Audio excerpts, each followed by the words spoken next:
Hello, BookTube. Today I'm going to give you 5 book recommendations as part of 5 Alive.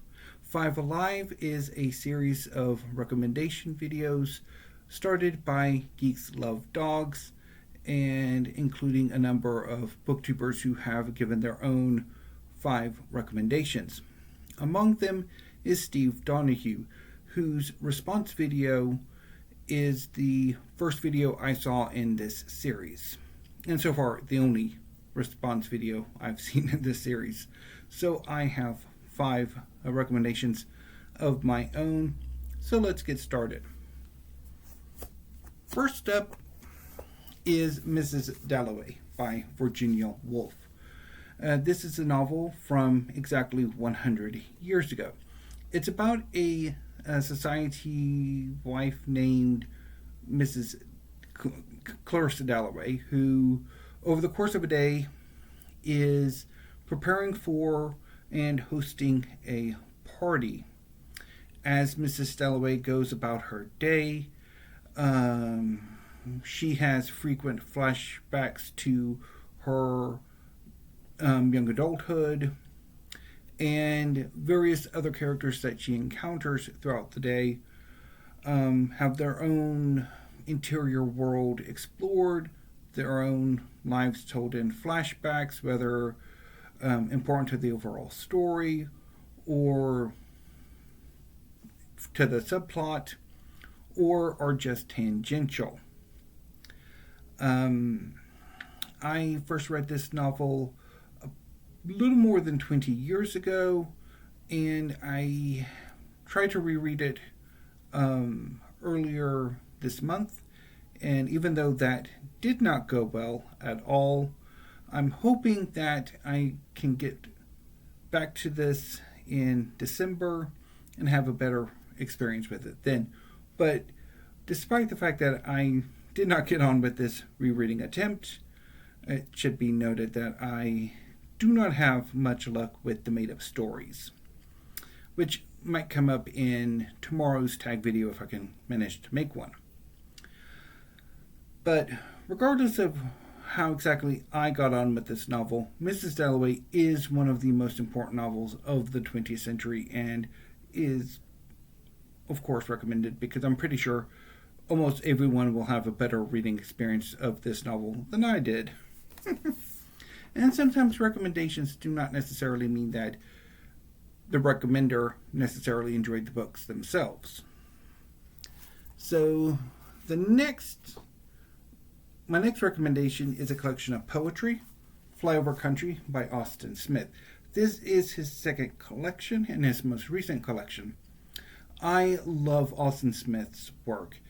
His themes, his subjects are usually centered on the Midwest, rural life, farming, and they are just amazing.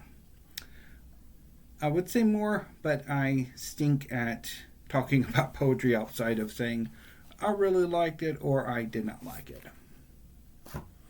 Moving on to drama, I'm going to recommend Our Town by Thornton Wilder. This is a play from the 1930s, and it's set in the very early 20th century in a fictional town in New Hampshire over the course of about a decade, and features 2 families in this fictional town who the oldest son and eldest daughter end up getting married, and the novel or the play follows their story, as well as a few other things as well. This is a phenomenal play, and the last time I read it last year, it really did a number on me. Even though I knew what to expect, it still had the power to move me. Moving on to history, I'm going to recommend Weavers, Scribes, and Kings by Amanda H. Podany. This is a history of the ancient Near East that focuses on the lifespan of cuneiform writing as a primary means of textual, written, literary expression. So from its invention through to the end of its popular usage. And Podany focuses not just on kings, but also on weavers, scribes, beer makers, innkeepers, everyone who left records behind appear in this book, and it is amazing. It is a ton of fun. Podany she doesn't take things serious. Well, there's a humor in the book that makes it incredibly delightful. Particularly an Assyrian merchant living in what would become the Hittite Empire, and scribal students. There's scenes I remember being quite fun to read. So this is a really good new history of the ancient Near East. And moving on to manga, I'm going to recommend My Hero Academia by Kohei Horikoshi.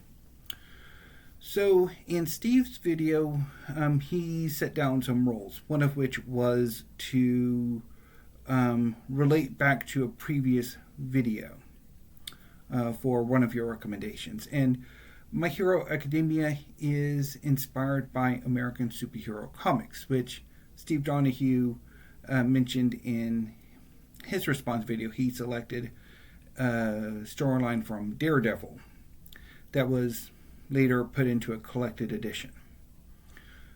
So My Hero Academia is about a young man named Izuku Midoriya, who admires superheroes, who loves superheroes, who wants to be a superhero. The only problem is that in a world in which 80% of the population have a superpower called a quirk, Izuku is one of the 20% who do not. He is quirkless. That does not stop him from an act of bravery.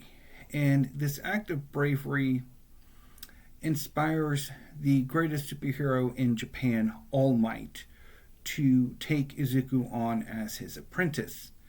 All Might has the quirk One for All, which can be passed on to others.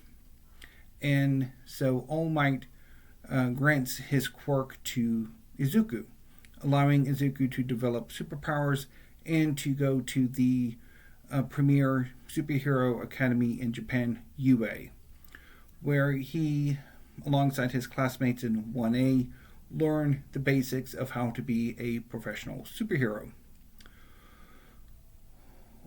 While this is going on, All Might's longtime arch nemesis, All for One, is coming back. His quirk is the opposite of One for All, and he is planning to take over the world, and he's using a new generation of villains led by his apprentice Shiragaki to enact his vision. And oh boy, this series is amazing. It is just an amazing read. I've been following it for a number of years now, and the final volume 42 comes out late next month in October. So I'll be getting to the end of the series sometime in November. Although figuring out what my November reading plans are going to be is going to be a pain in the rear end. I can already tell you that right now, because my October manga pre-order it's large. It's about 11 volumes. So that's going to be interesting to figure out how I'm going to read all of them. Anyway, so those were my recommendations. I will be back tomorrow with a tag video. So until then, thank you, BookTube. Have a great afternoon and stay safe.